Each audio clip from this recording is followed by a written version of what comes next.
to approve the 2025 to 2027 Memorandum of Agreement between the University of Minnesota Extension and Olmsted County, to approve a gambling permit for the Lake Zumbro Forever, Inc., to approve a gambling permit for the Stewartville Sportsman's Club, to approve renewal of the Southeast Regional Crisis Center lease with Nexus Family Healing, to approve the grant with the MPCA for the tire and solid waste removal project in Haverhill Township.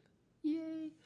To approve the annual liquor license for Maple Valley Golf and Country Club, to approve the annual liquor license for the Douglas Saloon and Social Club, to approve the annual liquor license for Uncle John's Bar and Grill, to approve the annual liquor license for Char's Country Palace, to approve the annual liquor license for Jeff's Little Store LLC, to approve the Southeast Adult Mental Health Initiative Cooperative Agreement Award, to award a contract for the Government Center Air Handling Unit 4 replacement project, to establish a public hearing date to discuss the 2025-29 to 2029 capital improvement plan and authorization of the issuance of capital improvement plan bonds, to declare intent to reimburse the original project expenditures with proceeds of the future tax-exempt bond issue. I move to approve the consent agenda. Second. I have a motion and a second to approve the consent agenda. Is there any discussion? Seeing none, all those in favor signify by saying aye. Aye. Those opposed, same sign. Motion prevails. And now we get to hear an election update and congratulate the team that did so well in 2024. So please, Luke, are you going to lead the way? Welcome.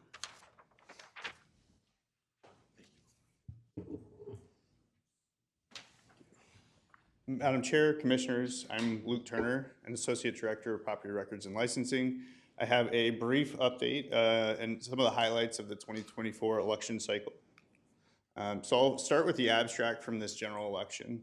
So we had a very similar overall turnout number, 91,500 votes in this general election. That compares pretty closely to 2020. We had 91,000, I think approximately 700 that year, so same number. Our percent turnout went down overall though, as we see, because our registered voters went up. Interestingly enough, we've gone up about 10% in our registered voter count each election cycle. So every 4 years for the past 8 years, we've gone up 10,000 registered voters, and we expect more to come as the community grows. So more voting, more processing applications, more work for the team every year after year. So our estimated voter turnout this year, while down from 2020, is still exceptional. So I want to highlight that Minnesota historically has led the nation. I think we're still too early to tell if we'll be number one or not this year, but I would assume we're always in the top few. Minnesota had a 76% approximate turnout for this general election, with Olmsted County 84%. So we continue to be ahead of the state in voter turnout, and which is even more impressive when you consider it's the top state in the nation for voter turnout. Mr. Turner, are we number one in the state? We are not number one in the state. It's harder to beat some of those smaller counties because 1 or 2 votes make up a lot larger percent of turnout. Okay, thank you. So some of the top turnout precincts I have listed here for you. You can see that we've had up to 88% turnout in some of the smaller, or some of the Rochester precincts. And then we broke townships aside, again, as they have less registered voters, but still some incredible overall percent turnout. So our absentee number is one we always monitor because that is a massive amount of work for county staff. This is one of the big drivers of our workload, especially during those past 2 weeks. And now we dropped down from 2020, which was 57%, but we did see a pretty large increase over the overall trend, excluding that 2020. So we had 21, 24, 23%, and then we jumped up to 37% for this election, more than expected. So it was a difficult jump. And interestingly, that all pretty much came in the last 2 weeks. The direct balloting period opens up 18 days before the election, and that's where voters can vote directly into a tabulator. And this is very popular in Olmsted County. Even outpacing that record 2020 year, we had 6,800 in 2020. with 17,000 voters vote in person in our office in just those last 18 days. So we got incredibly busy, incredibly strained over that very short period of time. So direct balloting has been expanded over the years, but I wanted to highlight that even with that expansion, we did see day-to-day turnout higher than 2020 as well. So we added a week on from previous years based on state statute. And then we also added an additional 2 weekend days. So we're open now 2 Saturdays and a Sunday for general election.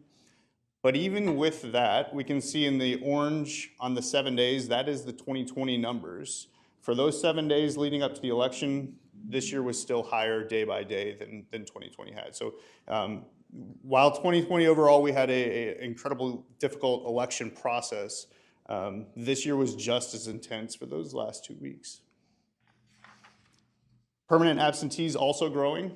This is a change again starting June 1 this year. Previously, voters would receive an application for each election that they're eligible if they're on the permanent list. It was changed to they're going to receive a ballot for each election that they're eligible for. Didn't really affect this year as far as voter turnout. It's a general year, we're going to have a massive voter turnout either way. But we did see a pretty large growth in that permanent absentee from 650 to 3,400 this year alone, just in that short time. What that means is those off-year elections will most likely have higher absentee demands than ever before. Starting with the township elections, many have grown from needing to send out 1 or 2 ballots for absentee, so some will be upwards of 50 plus starting out before we even start taking requests. We're required to send that out. So the smaller elections, school elections, town elections, we'll see a lot more permanent absentees of ballots mailed out day one of all elections going forward. Last, I want to highlight some of the testing and accuracy that we did. So in total, 55,800 ballots were tested with no errors. That was the preliminary testing that staff does in-house to ensure all of our equipment's accurate. Next, we had our public accuracy test as always. So that was on October 15th. While we didn't have a large turnout of public, we only had 3 or 4 members of the public, we did have a lot of media there. We had 4 different stations, each asking for interviews, or 4 different organizations, each asking for interviews. So it's well participated in. With all that, we were expecting a larger number of public to show up to it. With all the requests, we're really directing people, come and see, we'll let you test ballots yourself. So a bit disappointed on that, but still well attended overall. Last, we had the post-election review on November 19th. And the highlight from that is, again, this is a hand count after the election, where all of those questions, is there a fold on the bubble? Did the machines tabulate accurately? How do you know? Well, we hand count and compare it to the tabulation. And again, we were 100% accurate for the 4 precincts selected. So we found 0 errors, 0 reason for concern after doing that testing. So the elections team, it's a massive process each year.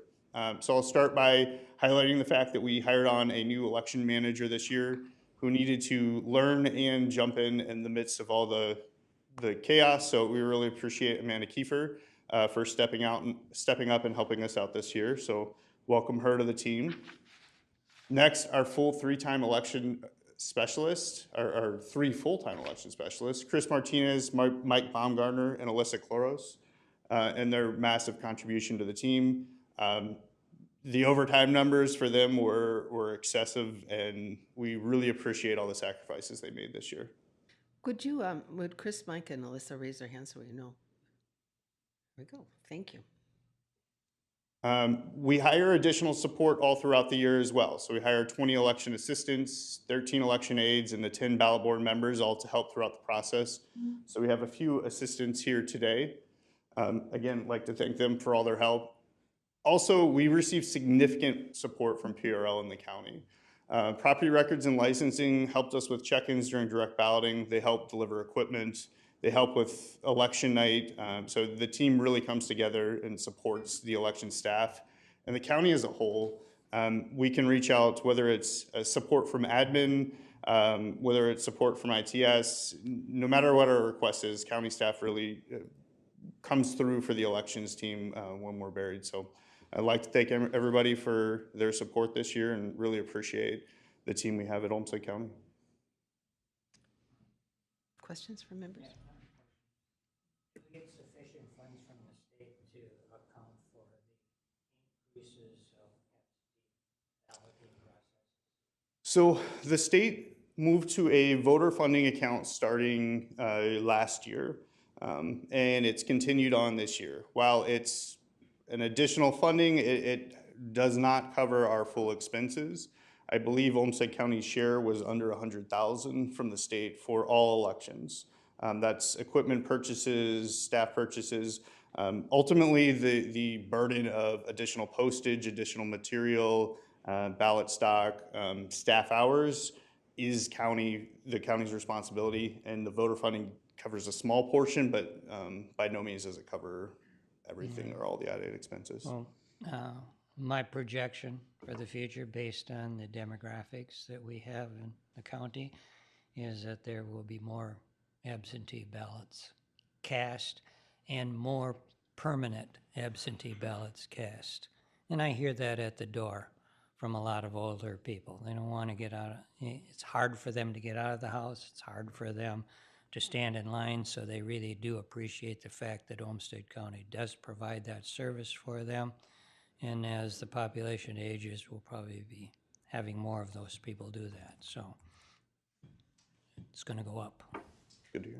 Mr. Trudeau, do you know off the top of your head or round figures what was the total cost of our elections process this year for the county? I do not have a total cost. So the biggest expense is going to be staff hours. Right, yeah. So without looking into the overtime, I can say that there were a number of weeks, unfortunately, where we've had to ask full-time staff to go into the close to 80 hours in a work week, which is not our intention. We want to make sure they're supported. But so overwhelming cost will be staff hours. Postage would be a far second. And then the last would be your raw materials. Typically for our ballot order, it's under 50,000 for ballots, ballot stock, ballot supplies. But the postage drives that up a lot. We mentioned those permanent absentee voters. We're required to pay, obviously, to mail it out, but we're also required to apply postage on the return mailer as well. So we'll double it for each of those. So it's almost $2 per. And when you're talking tens of thousands of mailers, that adds up quick.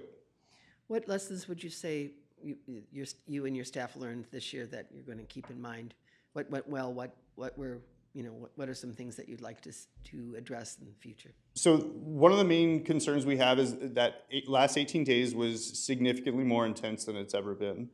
We need to focus on flexibility to help cover that last 18 days, whether it's using the election aid position, for example, flexing that position up a bit as they are only on when we're very busy, so allowing that flexibility.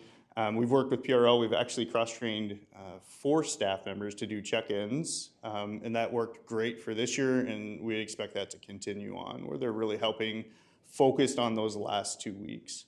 So we're looking at some equipment snags as well to help speed up, especially election night. That's one of the main challenges we had was the transfer of data.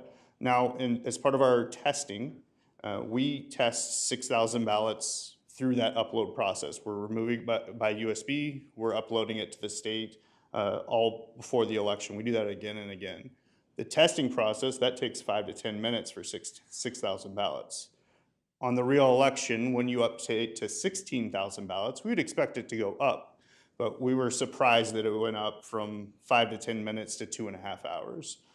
So we need to take a very deep look at that. That's one of our main areas of concerns is, can we get that down to a reasonable 20, 30 minutes? Is there other upgrades, other avenues? So really relying on our ITS staff and vendors to provide solutions or suggestions for solutions. You wanted to ask a question? Well, I was going to ask about that upload thing, so I'm glad you brought that up. This permanent absentee ballot. So if somebody signs up for that, they get mailed a ballot, and if they don't return it, can they still go vote? Or? Absolutely, yes. So it's not true mail voting. Everybody's still allowed to vote on election day until we haven't accepted an absentee.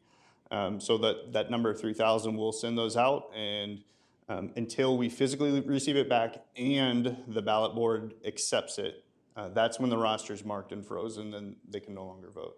Do we see a lot of that happening or not? There's always a good percent of folks that vote absentee that choose to vote on election day or choose to vote in person because of ease. A lot of it is the last minute decision. I received the mailer last week. I'm not sure if it'll get back in time. So I'm just going to vote in person and take care of it. Hopefully with a permanent list, though, because it's going out 46 days before the election, there's less of that group. Most of them will have plenty of time when they receive the ballot to get it back in time, and there's less of the urgent ones. We can accept absentee requests all the way up till the day before the election. So most of what we see there is that urgency. I just got my ballot today. It's Friday before the election. We'd recommend you vote in person with us. Just come on in, we'll take care of it. So good amount of that. We're still required to mail the ballot out.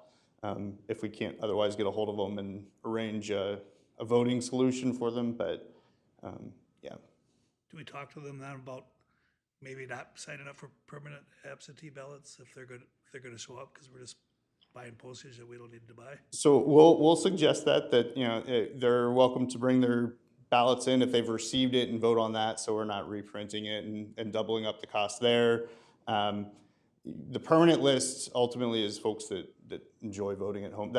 So out of our, we had 17,000 people vote by mail. Only 3,000 or 4,000 are going to end up being permanent. The majority of those are ones that they want the time to vote at home. A lot of the other ones that we see that end up voting on election day aren't going to be permanent absentee. Okay. They're just going to be a student that requested it far too late to get it there and back in time. Sure. Thank you.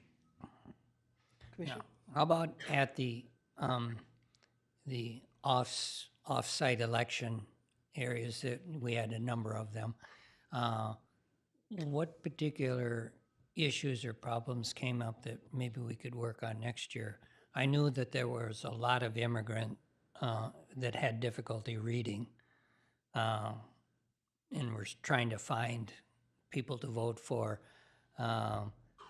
Is that something that you're thinking about for next year, of how we might work with some other nonprofits to help those immigrant populations get ready to vote? Sure. So we've already reached out to the League of Women Voters, or Amanda has already reached out to the League of Women Voters and had just the same suggestion as you.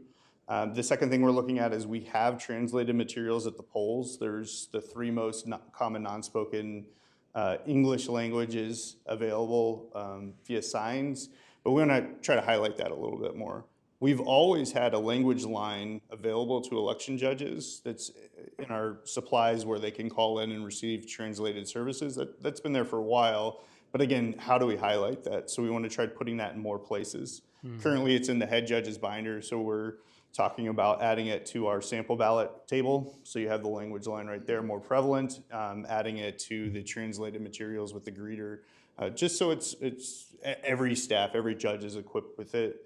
I think what happens a lot is the head judge has it. Another judge may not have been aware that they had that option. So we'll highlight that a lot more, and then just keep our outreach going.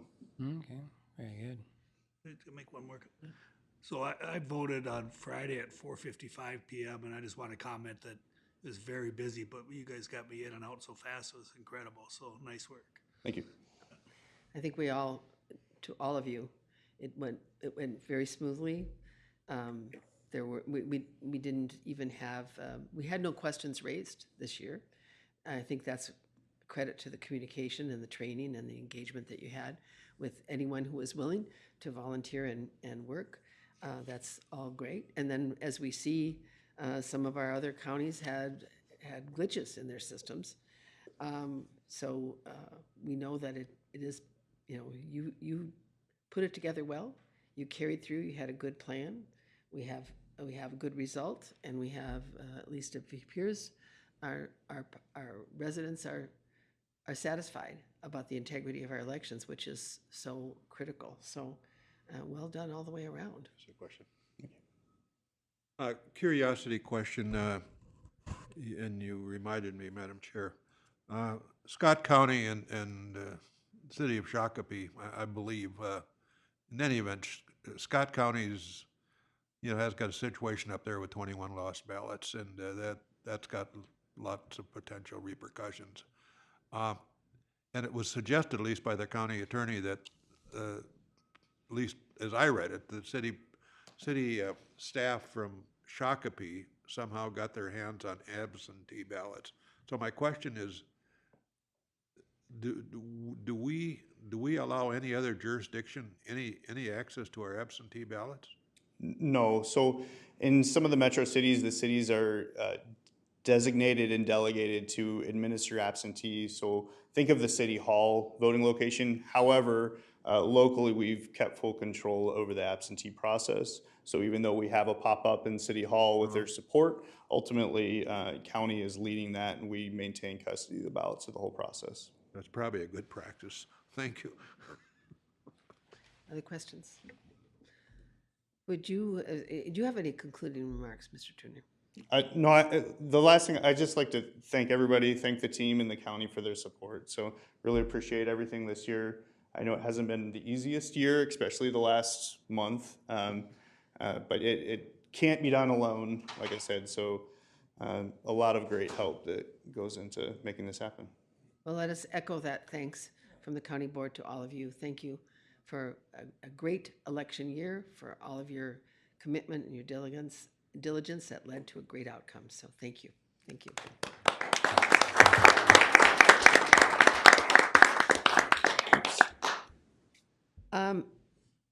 We are going to have, a couple of reports from committee members, although I know that the person who's supposed to report thinks that this process needs to change and will change it next year.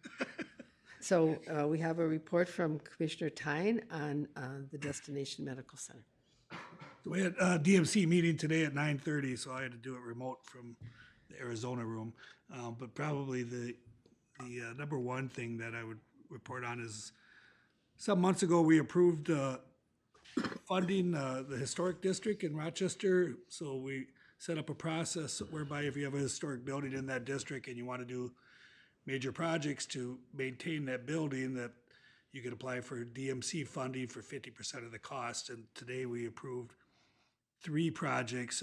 So I'll name the building and the total cost, and you can do the math as to what the DMC portion was at 50%. But so the 330 building, which is where Merrill is a $250,000 project to basically activate the second floor and make housing out of it.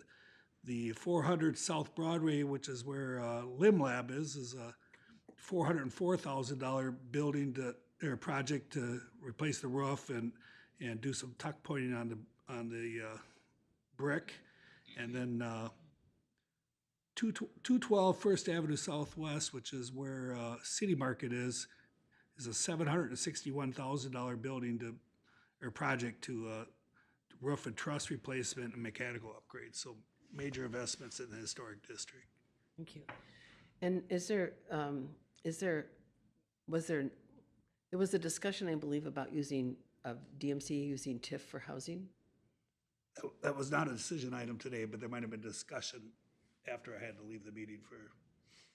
Okay, I understand that's somewhat controversial, so maybe at some point the board would want to hear a little bit more about that. Sure. About of DMC having TIF authority. The dispute I've heard is that whether or not the legislature intended TIF to have, the DMC to have that kind of authority, and they're using it now, so I guess you can look at it to the future.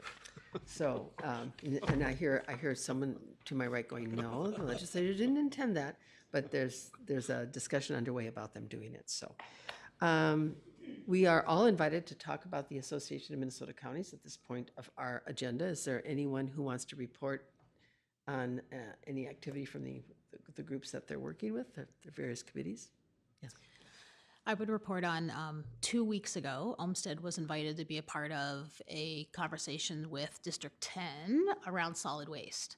And 4 board members, as well as a staff member, were able to attend that day. We did 2 facility visits and then had a robust discussion about how we can coalesce around solid waste, speak with one voice.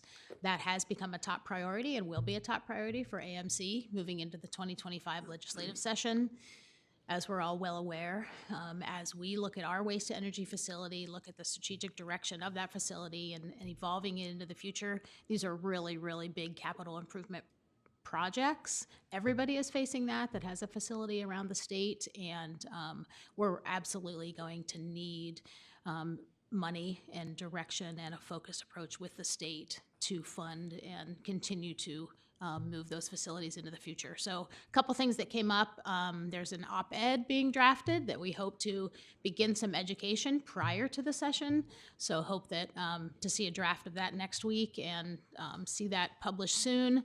And then AMC is going to discuss at our conference next week the possibility of forming a work group around this, and I would hope that Olmsted County will have some representation on that work group so we can stay engaged with District 10 and continue this conversation and have an impact in the 2025 legislative session.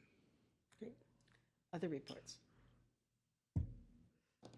Not on AMC, Not AMC. other things. Right, just a second. Just a little tally. How many of you are planning to go to the AMC annual meeting? So 4. Okay, great. And Commissioner Wright, you have another report you wanted to Well, I just wanted to compliment the park department on working with the disabled vets and all of the other contributors in the city of Rochester that helped the disabled vets have another successful hunt at Chesterwood. And then we also had another vet hunt at our other parks. They harvested 39 deer, which really helps manage the herd. But I think it's a great event to honor our disabled vets and allow them to have a full-service hunt. And then Zoo Dazzle is coming up, so anybody out there listening, Zoo Dazzle and the cookies and the Santa Claus, that's the 13th and the 14th. Not this weekend, but the next weekend. So it's a very popular event. So get out and see the lights at the Zoo Dazzle. Thank you. Great, thank you. All right. I'd like to end our meetings with a quote. And since I'm a strong believer in the importance of local government, I chose a quote from Calvin Coolidge. The wiser, and especially given the uncertainty that we're facing in some ways with our state legislature being at, a divided legislature, a lot of change happening at the federal level. Let's keep a focus on how things happen at the local level. And Calvin Coolidge once said, "The wiser policy is to leave the localities so far as we can possessed of their own resources and revenue and charged with their own obligations." In other words, let the locals be locals. But I really didn't agree with entirely their own sources of revenue. Especially in Minnesota, when the state legislature tells us what we have to do, how we have to do it, and how fast, then I think they need to share the revenue as well. So, thank you, everyone. I will take a motion to adjourn, and we will go to our committee of the whole. Second. Moved and seconded. All those in favor? Aye. We are adjourned.